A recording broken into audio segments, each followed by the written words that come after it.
I drove a Cadillac. Well, keep heading on.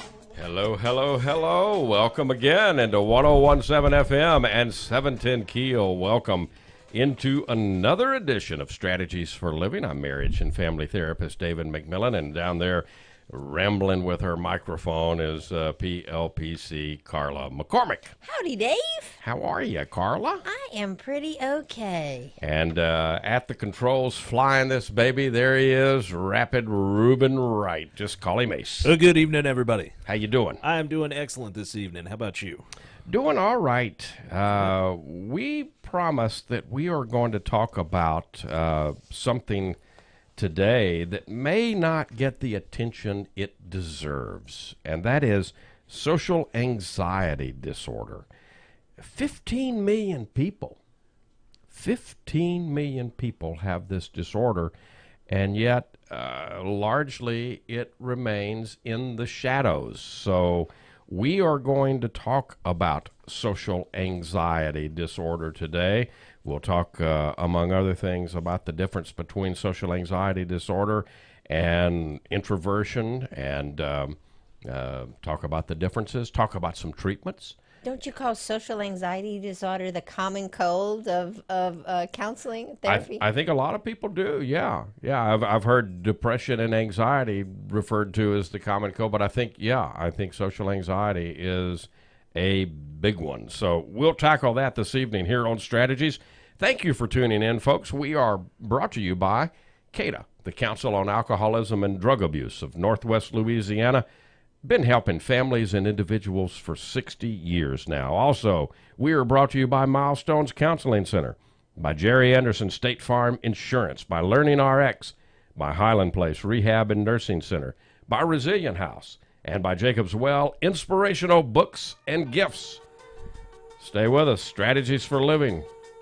Talking about social anxiety this evening. Does it get the attention it deserves? We'll be right back. It will today. Absolutely. Right here.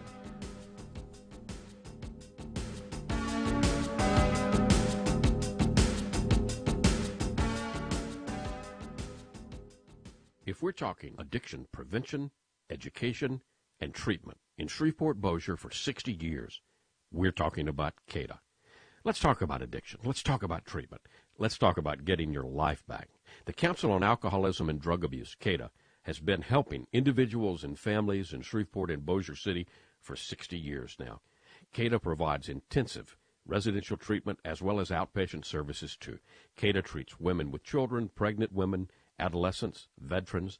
CADA has helped thousands and thousands of people in North Louisiana from just about every race and ethnic background, every socioeconomic level, across every class line.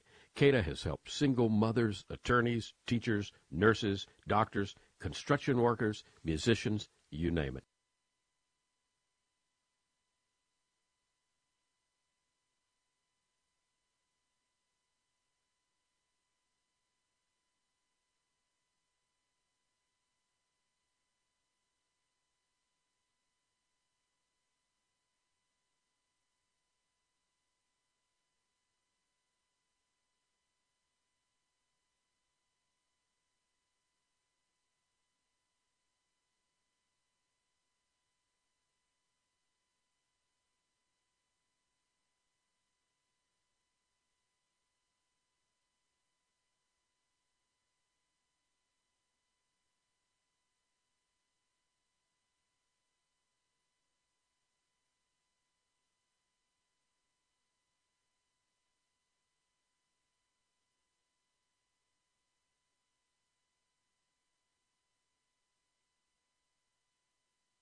Welcome back. Welcome back into 1017 FM and 710 KEEL, marriage and family therapist David McMillan. PLPC Carla McCormick, and we are here on Strategies for Living, talking about social anxiety today.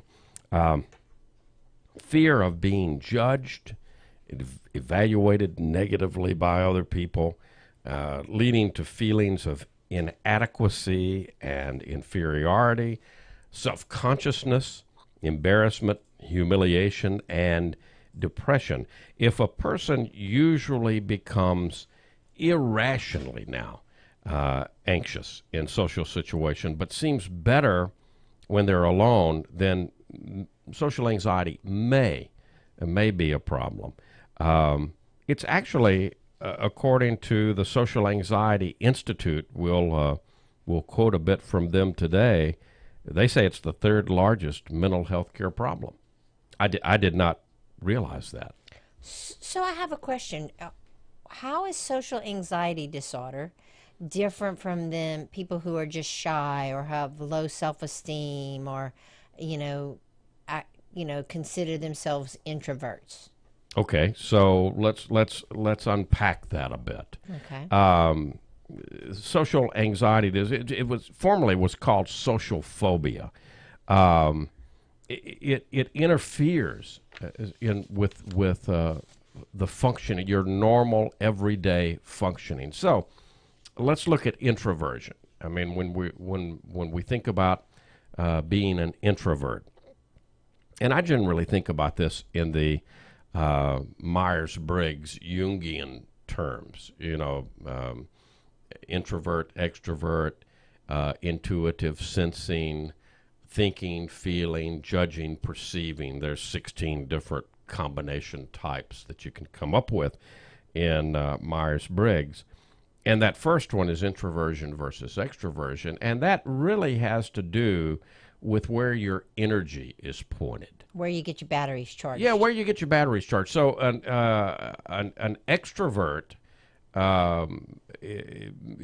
really focuses all of their attention and energy outside of themselves, generally towards other people and situations. An introverted person focuses within him or herself, and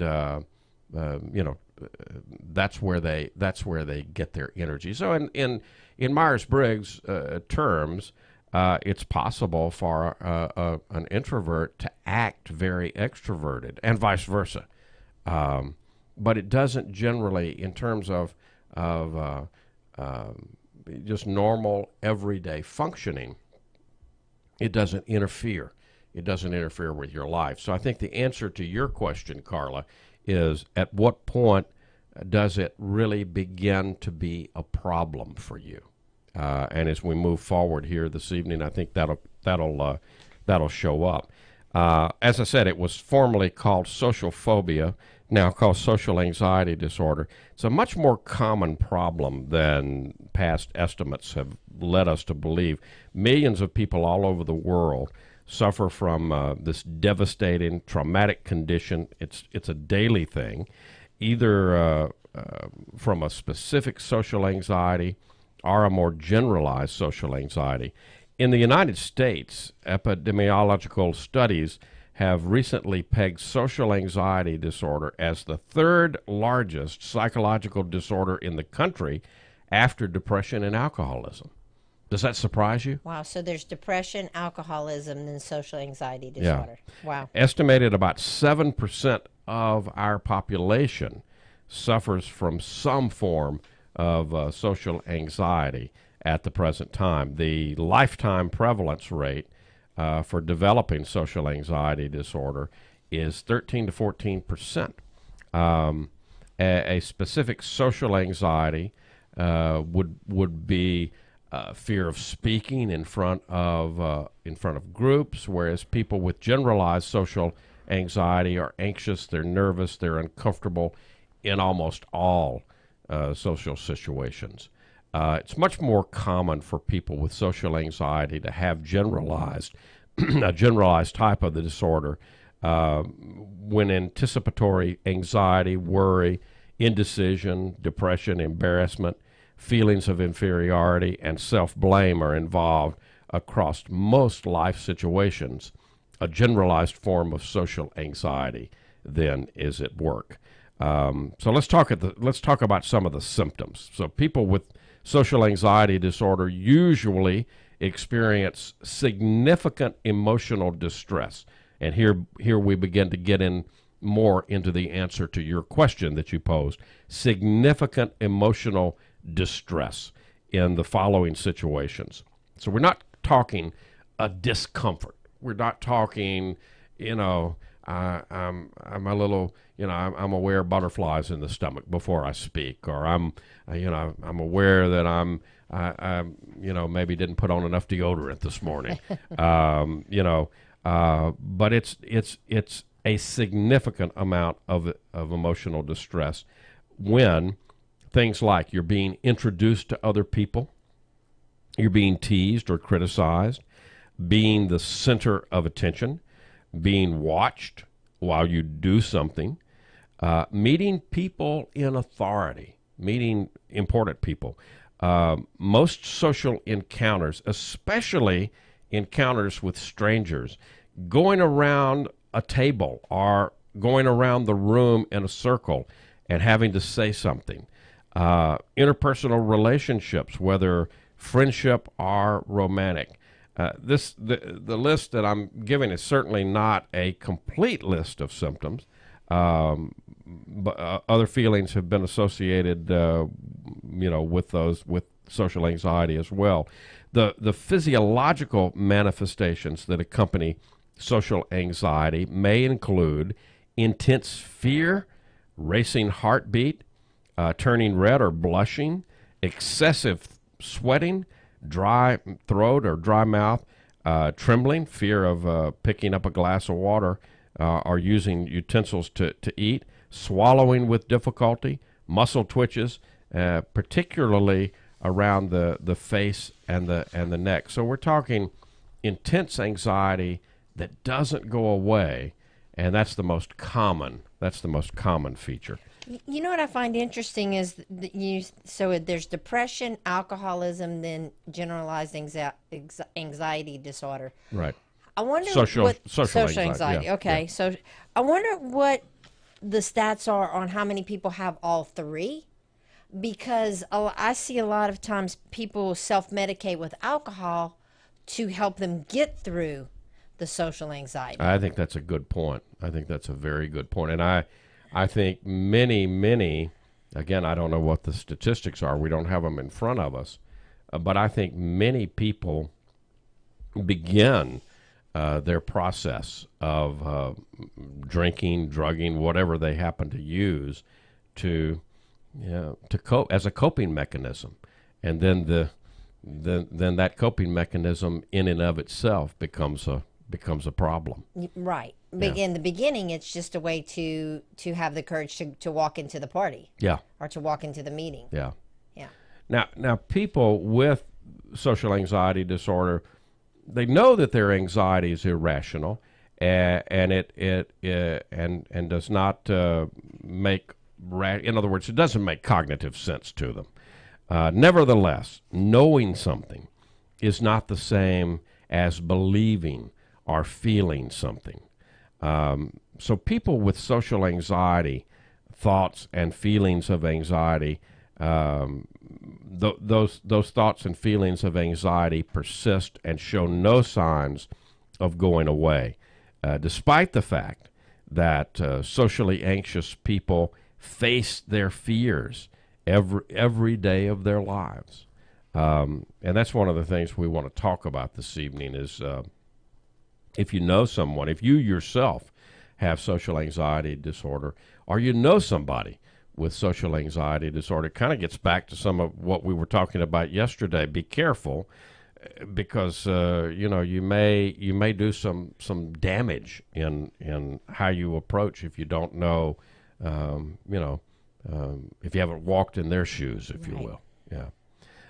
So only the appropriate treatment works to alleviate social anxiety disorder, the largest anxiety disorder and the one that few people know anything about. So, social anxiety is perhaps not getting the attention that it deserves, given the fact that it is as prevalent as it is. Have you ever personally had the experience of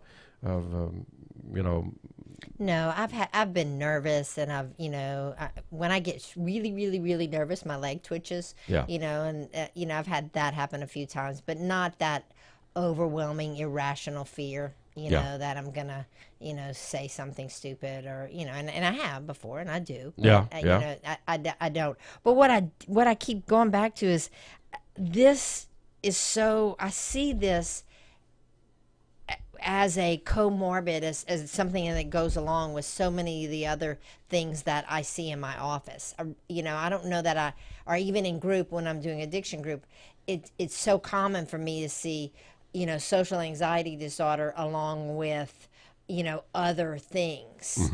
And it's funny how it comes out in group therapy. Of course, I love group therapy. I know you do. Yeah. And for me, what greater testing, arena to start working on your social anxiety disorder than in group therapy. Right. I mean, I think it. One of the things is a fear of being called on, and when you're in group therapy, you have to participate. That's Yeah. how the group works. Yeah, it kind of makes you, in a sense, face that fear, doesn't it? When you feel it's a safe zone. Yeah, yeah. You know you're safe in there, and that's what we need. We'll talk about some effective therapy for social anxiety disorder as we go along, and we'll talk about how to find some help for social anxiety. Does it get the attention it deserves? Probably not, but we're shining the light on it this evening here on Strategies for Living. We'll be back. More to come. Can't stop this feeling deep inside of me. If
Welcome back.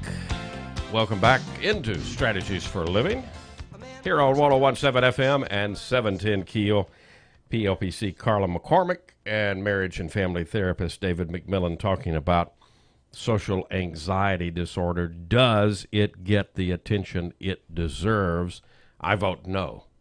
I definitely vote no. Oh, I would definitely vote no too. I mean, whoa. Sorry, Ruben. You just decided you decided you wanted more of the of Ruben's bumper music. Huh? I was looking at us on Facebook. She was not done I with got Paul busted. Simon yet. Yeah. Now I'm going to have some social anxiety. You're okay, Carla. Deep breath. Calm down. So what do you do with a client who has social anxiety disorder? Well, we'll get to that. I mean, there are some effective treatments for social anxiety disorder. We'll talk about some cognitive behavioral therapy coming up. That's probably the best news. Is cognitive behavioral therapy is easy to learn, and not necessarily easy to practice.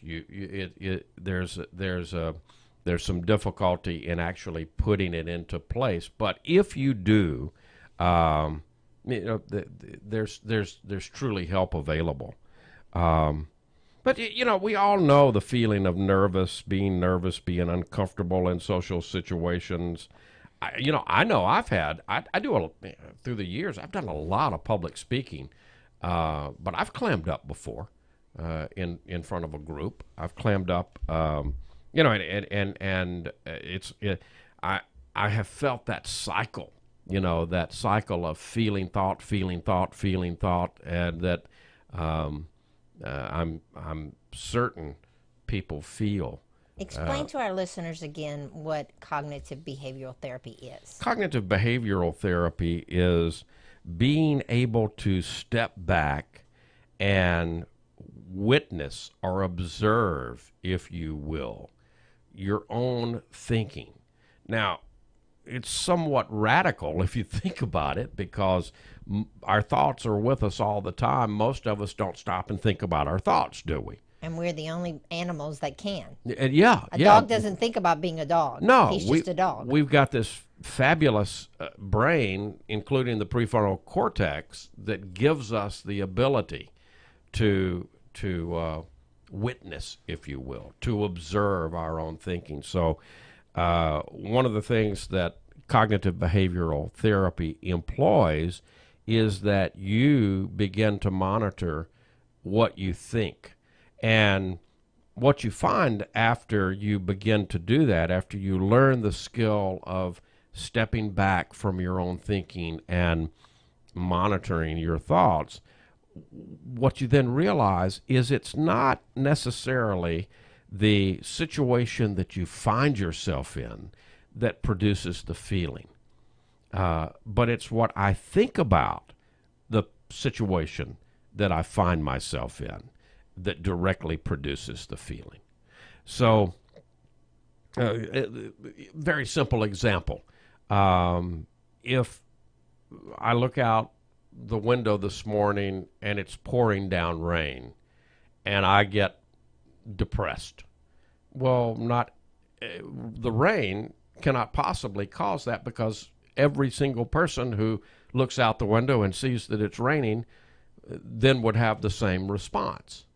But they don't. They clearly don't. I mean, some people, frankly, if I'd looked out the window this morning and saw it was raining, I didn't have to be any place this morning, I would have loved it. I could have jumped back into bed. I love I love sleeping in the rain.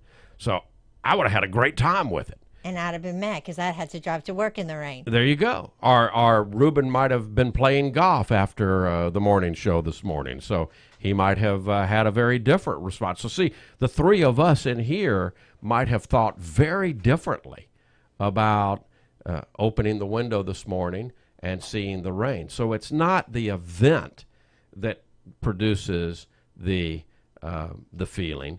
It's what I think about the event that produces the feeling. But I have to think about what I'm thinking. Does that make sense? Yes. All right. So in cognitive behavioral therapy then, we learn to mindfully monitor, if you will, our own thinking, our own thoughts. And by understanding that basic concept of it's not the event that happens to us that produces the feeling, it's what we think about the event that produces the feeling. Now I've got a measure of power and control that I didn't have before. Yeah. Ding, ding, ding, ding, ding. Yeah, because I can look at my thinking that produces X feeling, and I can say, well, what am I willing to change that thought to? How can I alter that thinking? When I alter the thinking, then the thought, the feeling is going to change also. So I'm not in control of the rain, but I'm not in control of my right. feelings. I'm not in control. I'm actually, it's a little more subtle than that. You're in control of your thinking. So feelings are. Okay, so I feel. Yeah, feelings are pretty automatic. And if you think about it, think about your feelings. When we begin in the world, when we come into the world, we're feeling beings before we're thinking beings. Right. I feel hungry. Our feelings allow our parents to have kind of an early warning system. We're not verbal, of course, when we're born. Our entire brain isn't developed. That happens. That begins happening, of course, in the womb. Mm-hmm. We have somewhat of a functioning brain, obviously, in the womb and at birth. Mm-hmm. But the brain continues to develop. And so the thinking part of our brain is going to come online, if you will, in the first couple of years, and it's going to be gradual. But when you're a newborn, there's only a handful of things that can happen, right? You're hungry, you're wet, you're dirty, you're tired, you're sleepy. You're hot, you're cold. Hot, you're cold. Something hurts. Yeah, something hurts. And you've got to have this ability to tell your caregivers, your parents, what's going on. Well, what is that? That's a feeling. Right. So what is a feeling? It's a physical bodily sensation. It's a physical bodily sensation that is going to elicit a reaction. And that's exactly what a feeling is. So when you say you can change your feeling, okay, maybe not, because if I'm hungry, I'm hungry. Think about it. Hunger is it's a physical sensation. We all know it. Now, I know we're getting kind of into some minutia here, but the actual label, hunger, technically, that's a thought, not a feeling. The actual feeling of hunger is that bodily sensation. And the label, quote unquote, hunger, gives us a language, a means of communicating. I mean, if I ask you at noontime today, how you feeling, Carla? You're going to say, you wouldn't say, well, I'm feeling this empty place right here in my middle, and it's going all the way down to my stomach, and, it's burning, it's making me irritable. Yeah. No, you're not going to say that. You're going to say, I'm hangry. Come, go feed me. Right. And I'm going to know exactly, I got to get this girl to lunch, Right. All right, so, but the label, quote unquote, hungry or hangry, as you say, gives us an immediate, all right, I know what it is. Right. Right, and that's that feeling, thinking cycle, and feeling. Largely what we've got to deal with are feelings, thoughts, and behaviors. So back to. Feelings aren't good or bad. They just are. They just are. And it's the thoughts about those feelings that we work to change in cognitive behavioral therapy. That's correct. Okay. But we have to be aware that thinking is there. Which is cognitive. Cognitive is the way you think about it. Right. And if we are aware of that, if we change our thinking, if we're willing to do the work, and again, I don't want to... The idea of cognitive behavioral therapy, and I think one of the reasons, quite honestly, that a lot of therapists are drawn to it is because we can understand. It's so simple to understand. It's so simple to teach, right? Well, and it works. And it works. But I don't want to make it sound like it's easy work for any of us, for you, me, for our clients, because the work is the work. I mean, it's tough.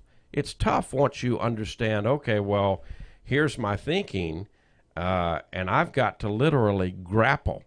I've got to literally wrestle with those thoughts in order to change them. And there's where we've talked before many times about the ego. That's where the ego gets involved because we have certain beliefs that we have held firm to. And not only our beliefs that we've developed, but beliefs that have given messages, beliefs, even stories that have been given to us from outside of us over a lifetime, beginning when we were very, very young, and just beginning that early brain development. So that can be a part of looking at the cognitive behavioral milieu also. Well, and a lot of it is you're having to let go. Yeah. You're having to let go of ideas that you held about yourself, ideas you maybe held about society, ideals you have about your family or people that you love. I mean, that to me, that's the hard part. Yeah.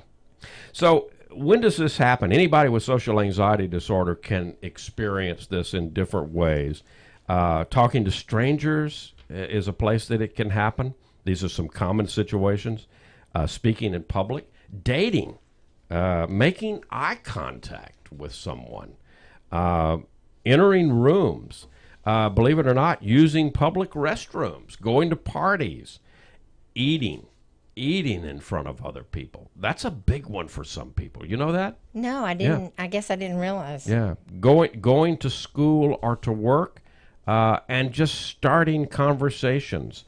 Some of these situations might not cause a problem for you. For example, giving a speech may be easy, but going to a party might be an absolute nightmare. Or you could be great at one-on-one conversations, but stepping into a crowded room or a crowded classroom, let's say if you're taking a class or whatever, is a nightmare for you. All socially anxious people have different reasons for dreading certain situations, but in general, it's an overwhelming fear of being judged by others in social situations, being embarrassed or humiliated, and showing it by a bodily response like blushing or shaking or sweating. I had a friend who would stutter. Yeah. Accidentally offending someone, are being the center of attention. Some people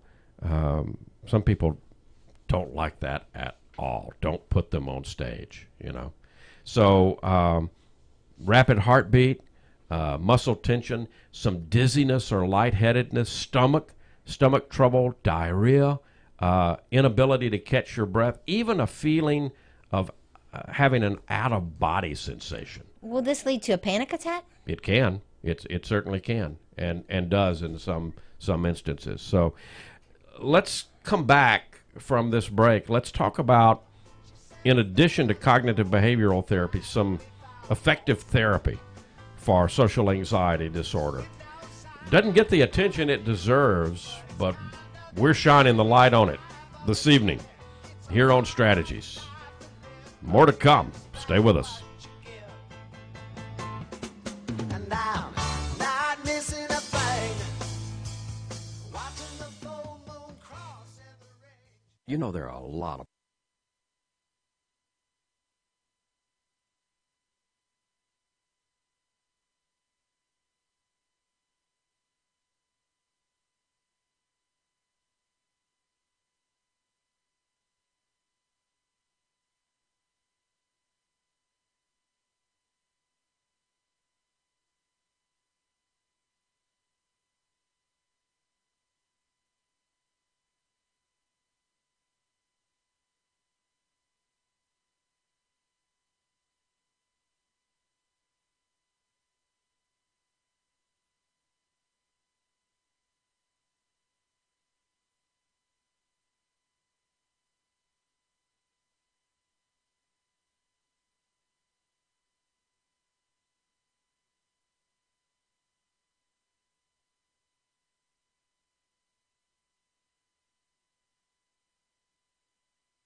And welcome back.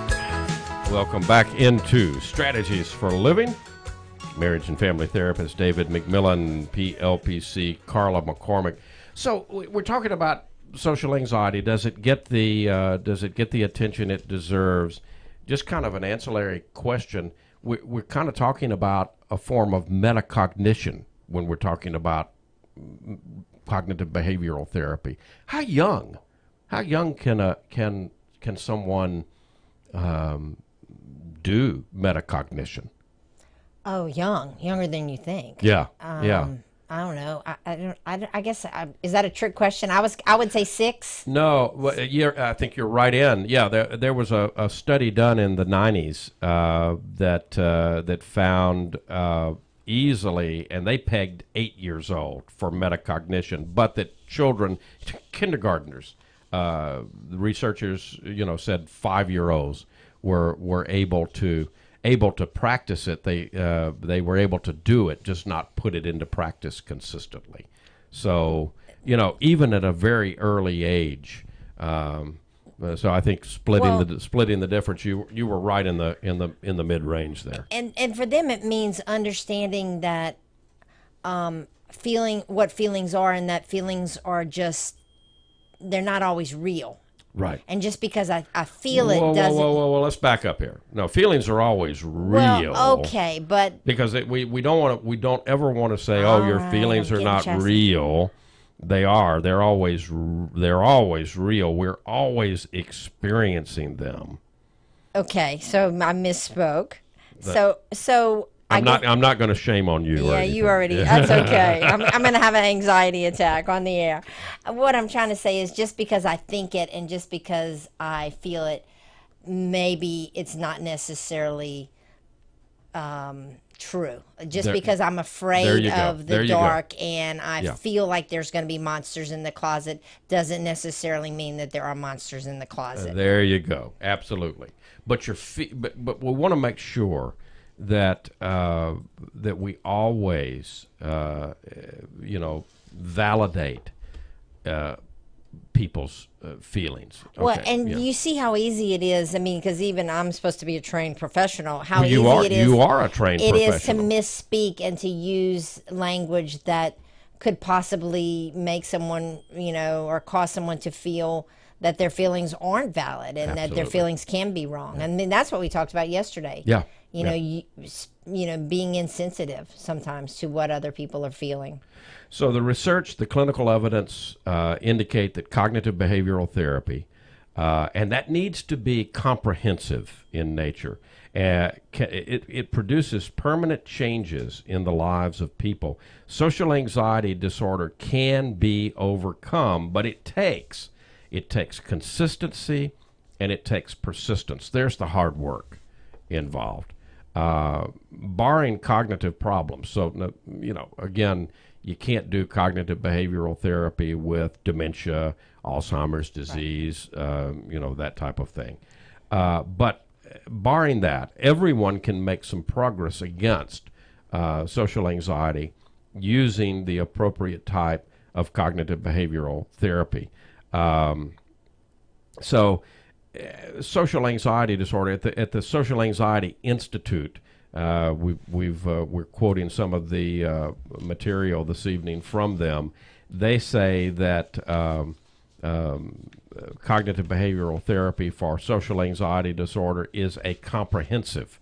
They call it comprehensive cognitive behavioral therapy to differentiate it from the general idea that cognitive concepts are simplistic and can be addressed by only using a few strategies. A successful therapy program for social anxiety needs to address the dozens of cognitive methods and strategies and concepts that will allow people's brains, their brain associations or their neural pathways to literally change. Here's the thing that you love so much, Neuroplasticity. Absolutely. The brain is continually learning, and irrational thoughts and beliefs can change as a result of this cognitive process. So a good therapy program is going to supply the necessary and the specific strategies to indicate to people how and why they need to practice, they need to work on, they begin to accept rational thoughts and beliefs and emotions and perceptions. So social anxiety and all the other anxiety disorders can be successfully treated.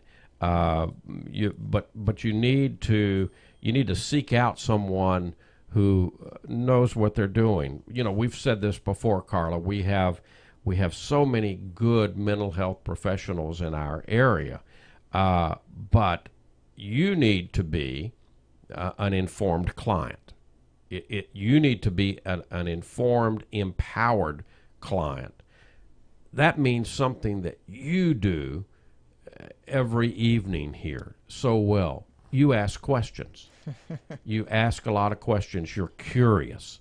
And that's the state that we want people to come in to see us in, isn't it? Definitely. Yeah. And you have to be in charge of your therapy and your recovery. Yeah.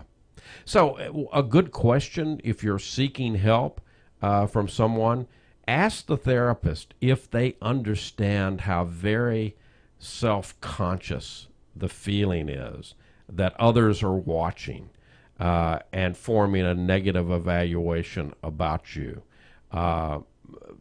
See what their answer is to that. If it's no, you're fine, you're just exaggerating. Well, that's probably not the right therapist for you, because someone who is going to help you with your social anxiety disorder needs to understand that this is going to take patience. It's going to take persistence. It's going to take time. And if they quickly say, "Oh, well, they quickly give you a quick answer that minimizes what you're thinking and feeling and what you're coming to therapy for," then that's probably not the right therapist. So a therapist shouldn't say, well, just face your fears. We'll just take you out and we'll let you give a speech in front of the whole congregation and you'll be fine. Yeah, and if I've got social anxiety, you know what I'm going to be doing? Run for the door. Run, either that or I'm going to have a panic attack or a heart attack or what feels like it right there in your office. A professional should always welcome your questions. So if someone seems unfriendly to you or put off by your questions or too clinical, maybe they're not the right choice for you either. And it's okay. It's okay not to click. You're not going to click with every therapist. I mean, you have to find a therapist that you click with, that understands you and you understand and you feel comfortable with. And if you don't, then it's time to move on to the next therapist. You remember from your theories of counseling, Carl Rogers and his unconditional positive regard. I love Carl Rogers. I do too. He's my favorite. One of the things that he put forth was that, and I think I'm remembering this percentage right, that he felt like 80% of the success of therapy was in the unconditional positive regard that was established in the relationship. Key word, in the relationship. I totally believe counselor that. And client. Maybe people don't care how much we know until they know how much we care. That's an awesome quote. Yeah. We'll be back. More strategies to come. These eyes cry every night. When your child or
Welcome back in.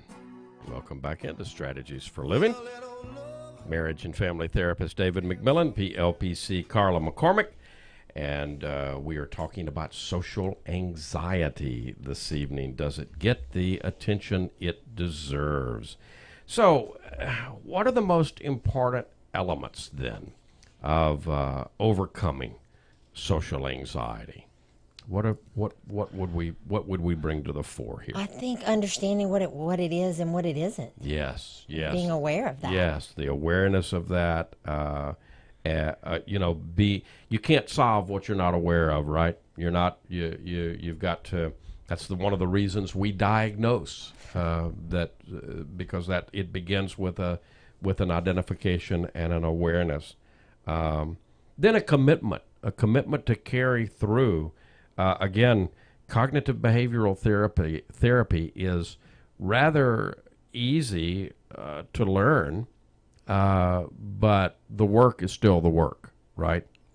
Right, and you have to believe that you really can change and it really can get better. Yes. Because then you won't want to do the work. I mean, Yes. You have to have hope that this is not forever and that it's something that can change. Yeah, definitely. And again, we said this evening, and we've said before here, we're literally rewiring our brains. We are affecting the neurons in our brains. We now have research that shows us that we're doing that. The brain is physically changing, Yes. not just the mind and the way we think. The actual brain is physically changing. So Crazy.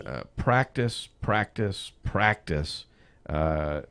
get the information, the cognitive methods, the strategies, the concepts. You want to get it deep down into your brain. The only way to do that is to practice.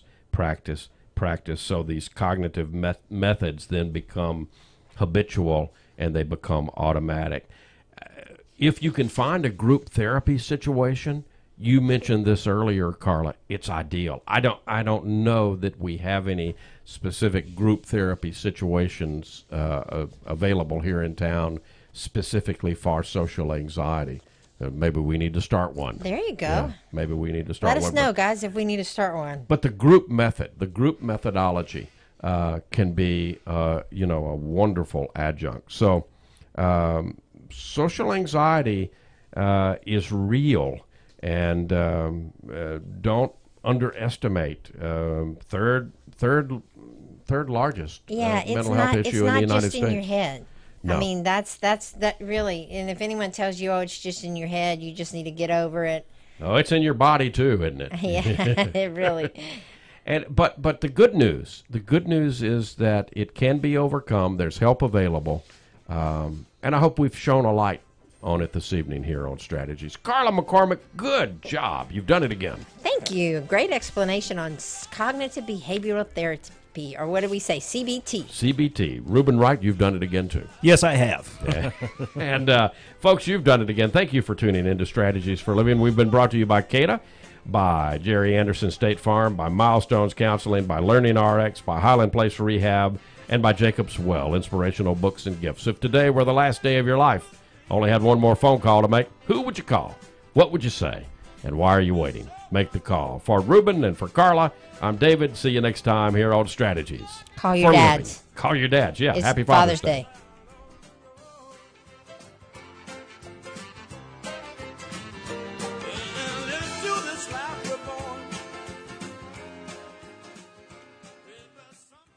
Breaking news and trending talk. This is 101.7 FM and 710 KEEL.